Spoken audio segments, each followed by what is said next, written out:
রাজনীতিটাই তো মানুষের জন্য করা। সেই রাজনীতির পাশেও কিন্তু মানুষের কাজ করা যায়, মানুষের জন্য কাজ করা যায়। কারণ রাজনীতিও করি আমরা মানুষের জন্য, অর্থাৎ মানুষ কিন্তু মানুষের জন্য। আল্লাহ তাআলা আমাদেরকে সৃষ্টি করেছেন সৃষ্টির সেরা জীব হিসাবে, এবং সেই হিসাবে আমাদের দায়িত্ব হচ্ছে যেমন একজন মানুষ যার পক্ষে সম্ভব, সে যেরকম আরেকজন মানুষ যার পক্ষে সম্ভব নয় তাকে সাহায্য করা, সহযোগিতা করা। একইভাবে মানুষের দায়িত্ব হচ্ছে পৃথিবীর তাবৎ আল্লাহর সৃষ্টি সকল কিছুর প্রতি যত্ন নেওয়া। এবং এই সকল বিবেচনা বোধ থেকেই আজকে থেকে প্রায় ২৭ বছর আগে জিয়া রহমান ফাউন্ডেশনের ভিত্তি প্রতিষ্ঠিত হয়। এবং তারপরে বিভিন্ন সময়ে বিভিন্ন কার্যক্রমে কিভাবে কি কি কার্যক্রম গ্রহণ করা হয়েছে আপনারা কিছুক্ষণ আগে যে ডকুমেন্টারিটা দেখানো হয়েছে তার ভেতরে আপনারা দেখেছেন। শহীদ রাষ্ট্রপতি জিয়া রহমানের সময় সারা দেশে একটি পথ ছিল, গ্রামের মানুষ যাতে চিকিৎসা পায়। পল্লী চিকিৎসক নামে একদল মানুষ ছিলেন যারা গ্রামের মানুষকে বেসিক চিকিৎসাগুলো প্রদান করতেন।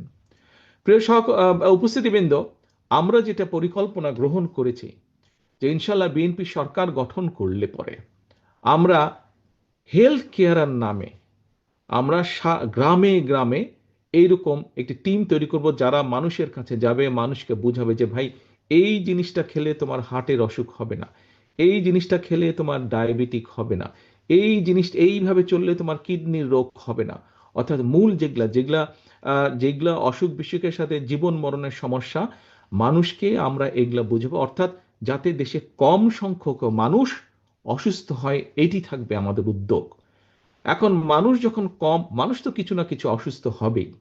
মানুষ যখন কম অসুস্থ হবে, সেই কম সংখ্যক মানুষ যখন হাসপাতালে যাবে, আমরা ইনশাল্লাহ আশা করতে পারি তখন হয়তো আস্তে আস্তে একটা পর্যায়ে আসবে যখন অসুস্থ মানুষ যে হাসপাতালে যাবে চিকিৎসার জন্য, তাকে আর ওই মাটিতে শুয়ে থাকতে হবে না, তাকে আমরা বেডের মধ্যেই রাখতে পারবো ইনশাল্লাহ। এর বাইরে যেই মানুষ অসুস্থ মানুষগুলা যাবে চিকিৎসার জন্য, তখন আমরা প্রায় প্রত্যেক মানুষকে চিকিৎসকরা, এই যে একটু আগে শাহজাহান সাহেব বললেন যে এত মানুষ আসে, এত অসুস্থ মানুষ, সেই তুলনায় ডাক্তার নার্সের সংখ্যা কম, আমরা চাইলেও চিকিৎসা দিতে পারছি না। কিন্তু আমরা যদি কম সংখ্যক চেষ্টা করি এবং তার ফলে যদি সরকারের চেষ্টার ফলে যদি কম সংখ্যক মানুষ অসুস্থ হয়, সেই অল্প সংখ্যক মানুষ যখন যারা অসুস্থ হবে হাসপাতালে, তাদেরকে বেটার ভালো চিকিৎসা দেওয়া সম্ভব হবে, ওষুধপত্র দেওয়া সম্ভব হবে। কাজেই আমাদের এইটি একটি লক্ষ্য আছে, আমরা হেলথ কেয়ার তৈরি করব। এই হেলথ কেয়াররা সারাক্ষণ তাদেরকে ট্রেনিং দেওয়া হবে বেসিক অসুখ বিসুখ কিভাবে গ্রামের মা বোনরা যারা সংসার দেখভাল করে